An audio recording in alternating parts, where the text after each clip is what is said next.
ఈరోజు కార్తవీర్యార్జున దాంట్లో 3వ మంత్రం తెలుసుకుందాం. శ్రీ గణేశాయ నమః, శ్రీ సరస్వతే నమః, శ్రీ గురుభ్యో నమః, హరి ఓం.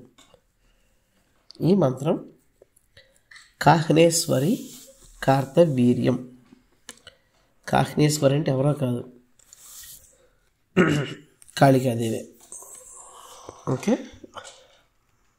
కాహ్నేశ్వరి కార్తవీర్యం. నిన్న 2వ మంత్రంలో ఏం తెలుసుకున్నాము? భైరవుడితో కార్తవీర్యార్జున సంపుటి తెలుసుకున్నాం. ఈరోజు కాళికాదేవితో కలిపి కార్తవీర్యుడు. ఓకే, అయితే ఇక్కడ కాళికాదేవి కాహ్నేశ్వరి కింద అవుతుంది. ఈవిని కాళరాత్రి అని కూడా అంటారు. సిద్ధిదా గురు వాగేక సర్వే గ్రంథ విడంబక. ఏం చెప్తుంది మంత్రం చూద్దాం. ఈ మంత్రాలన్నీ అవగాహన కోసం మాత్రం చెప్తున్నాను. ఎవరికి ఏ మంత్రం సరిపోతుందో అకతక చక్రం వేసి అరణం ద్వారా తెలుసుకుని అప్పుడు మాత్రమే చెయ్యాలి.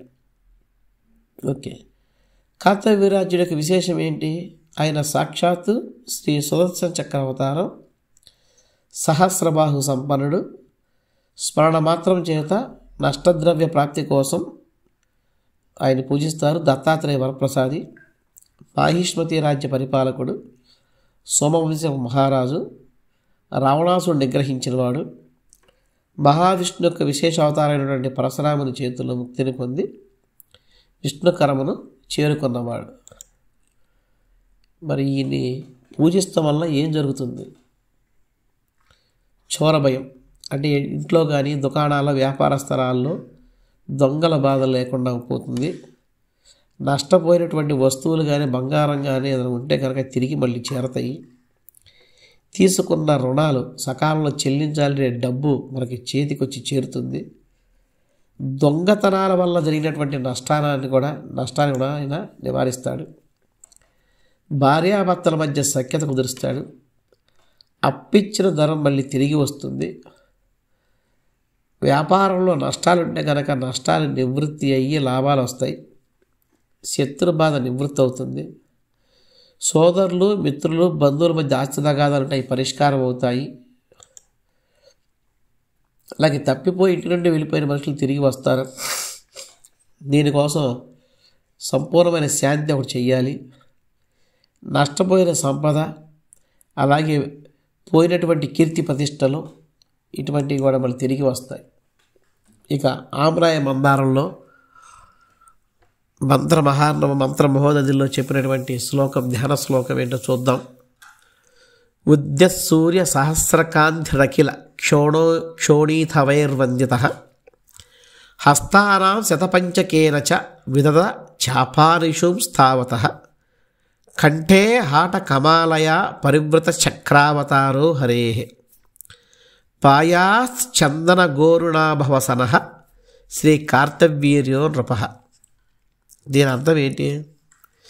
1000 సూర్యుల కాంతితో సమానమైన వాడు, అందరి రాజుల చేత పూజింపబడినవాడు, విల్లును 500 చేతుల్లో, బాణాలను 500 చేతుల్లో కలిగి ఉండినవాడు, మెడలో బంగారు మాలను ధరించి రథం మీద ఆసీనుడైన సుదర్శన చక్రావతార ఓ కార్తవీర్య మమ్ములను కాపాడు. అది ధ్యాన శ్లోకం. ఇప్పుడు మనం చెప్పుకునే మంత్రం కాహ్నేశ్వరి కార్తవీర్యం. ఓకే, దీని గురించి చూద్దాం. అస్య శ్రీ విదేహిణి కార్తవీర్య మంత్రస్య శ్రీ సుకానందనాథ ఋషి ఎవరు? సుకానందనాథుడు. ఛందస్సు అనుష్టుప్ ఛందస్సులో ఉంది. దేవత ఎవరు? దీనికి విదేహిని కార్తవీర్యో దేవత అని. బీజం ఏంటి? ఘం. శక్తి ఏంటి? శ్రీం. కీలకం ఏంటి? ఫ్రోం. ఓకే, ఇక్కడ తెలుసుకోవాల్సింది ఏంటంటే ఈ బీజాక్షరాల్లో కూడా ఒక్కొక్క బీజము ఒక్కొక్క దానికి ఉంటుంది అనేది బీజాక్షరాలు తెలిసిన వాళ్ళకైతే తెలుస్తుంది. అంటే ఒక కకారమే కాదు, ఇక్కడ చాలా ఉంటాయి. ఏదైతే ఘ అనేటువంటిది ఒత్తు ఘ ఉందో దాన్ని స్తంభనం కోసం ఉపయోగిస్తాం. అది భైరవుడి యొక్క బీజం, భైరవ స్తంభం. శత్రునాశనం కోసం కూడా ఉపయోగిస్తాం బీజాన్ని. తర్వాత ఛ ఏదైతే ఒత్తు ఛ ఉందో అది భద్రకాళి బీజం. అది చంద్రబీజం కూడా, భ్రమణ నాశనం చేసే బీజం కూడా అది, ఆ ఒత్తు ఛ అనేది. తర్వాత ఫ ఒత్తు ఫ అది కూడా భైరవ బీజం అన్నమాట. సో ఈ బీజాలకి అర్థాలు ఆ విధంగా ఉంటాయి. అంటే ఒక్కొక్క చోట ఒక్కో రకంగా ఉపయోగిస్తారు. సరే, ఇప్పుడు ఇక్కడికి వచ్చి మనం దీని యొక్క ధ్యాన శ్లోకం ఏంటో చూద్దాం. బాణ త్రిశూలాని కొటార హస్తాం రక్తాంబరాజ్యాం ధృతకంఠహారాం త్రక్షాం శిరస్త్రాణధరాం వినీలాం కాహ్నేశ్వరీం భావయ కార్తవీర్యాం. మరలా ఒకసారి ధ్యాన శ్లోకంలోని ఎప్పుడైనా సరే ఆ దేవీ దేవత ఎలా ఉంటారు ఏంటనేది మనకి వర్ణన అనేది ఉంటుంది. బాణ త్రిశూలాని కొఠార హస్తాం రక్తాంబరాజ్యాం ధృతకంఠహారాం త్రక్షాం శిరస్త్రాణధరాం వినీలాం కాహ్నేశ్వరీం భావయ కార్తవీర్యాం. అది ధ్యాన శ్లోకం.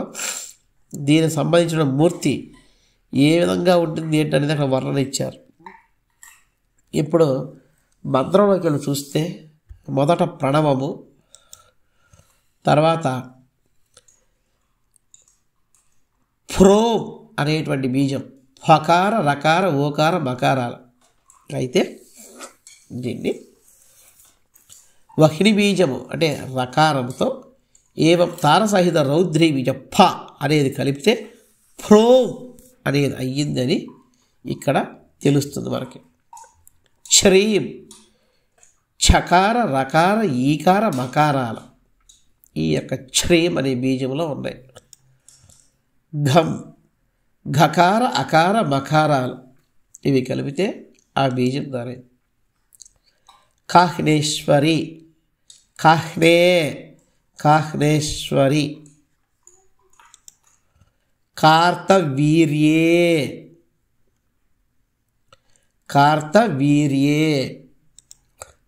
స్వాహా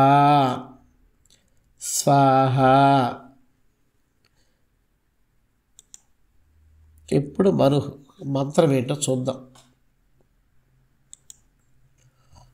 ప్రణవం ఫ్రో శ్రీం ఘం కాహ్నేశ్వరి కార్తవీర్యే స్వాహ. ఫ్రో శ్రీం ఘం కాహ్నేశ్వరి కార్తవీర్యే స్వాహ. ఈ మంత్రాన్ని యథాతథంగా 1,00,000 జపం, దశాంశం హోమం, దశాంశం మార్జనం, దశాంశం భోజనం ఈ విధంగా చేస్తే మంత్రసిద్ధి కలిగి తప్పకుండా 100కి 100 అనుకున్న పని అవుతుంది. ఈ మంత్రం వల్ల శాస్త్రంలో ఏ ప్రయోజనం చెప్పారో ఆ ప్రయోజనం తప్పక అంది తీరుతుంది. దీంట్లో ఏదైనా సందేహం లేదు. శుభం భవతు.